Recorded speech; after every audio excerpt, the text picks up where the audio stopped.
অৰুণাচলীয়ে নিৰ্মম আক্ৰমণ কৰিলে তাক প্ৰথমতে আমি কৰিব লাগে। আৰু আজি 10 তাৰিখৰ পৰা আজি 14 তাৰিখ পালেহি, যিসকল দোষী ব্যক্তিক আজিলৈকে তেওঁলোকে চিনাক্ত কৰিব পৰা নাই।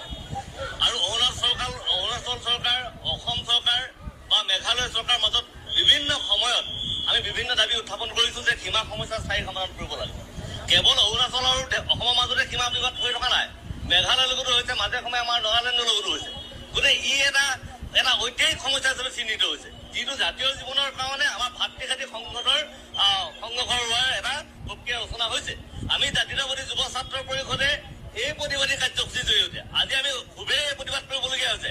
কালিলৈ স্বাধীনতা দিৱস, তাৰ প্ৰাক মুহূৰ্তত আজি জোৰ সমদলৰ কাৰ্যসূচী আমি গ্ৰহণ কৰিবলগীয়া হৈছে এইকাৰণে যে এই সীমা বিবাদৰ অন্তৰালত থকা আমাৰ কৌটিকলীয়া যিটো ভাতৃত্ববোধৰ যিটো সমন্বয়, এই সমন্বয়ৰ মাজত আমাৰ এটা বিভেদ সৃষ্টি হৈছে, য'ত ৰাজনৈতিকৰণ কৰা হৈছে। আৰু সেইকাৰণে আমি আজি এই প্ৰতিবাদী কাৰ্যসূচীৰ জৰিয়তে অসম চৰকাৰ, ভাৰত চৰকাৰ আৰু অৰুণাচল চৰকাৰক আমি সকীয়াই দিব খুজিছো, তেওঁলোকে তৎকালীনভাৱে দোষী কায়ত্ব কৰি সীমা সমস্যা স্থায়ী সমাধান কৰক।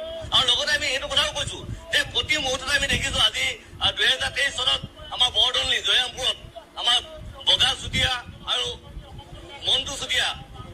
মন্টু গগৈ দুজন ব্যক্তিক অৰুণাচলীয়ে নিৰ্মম হত্যা কৰিলে। আমি তেতিয়াও প্ৰতিবাদ কৰিছো, তেতিয়াও আমি ৰাজপথলৈ ওলাই আহিছো। কিন্তু অৰুণাচল চৰকাৰে তেওঁলোকে মাত্ৰ দুখনমান ছবি গ্ৰেপ্তাৰ কৰি হ'ল বুলি অকল এটা বহল প্ৰচাৰ কৰি অসম চৰকাৰক দোষীত হেৰিও নকৰিলে, চমজাই নিদিলে আৰু তেওঁলোকৰ মৃতকক তেওঁলোকে আজি তাৰিখলৈকে অসম চৰকাৰে হওক বা অৰুণাচল চৰকাৰে কোনো ক্ষতিপূৰণ দিয়া নাই। আমি খুবেই ক'ব খুজিছো এইকাৰণে যদি এনে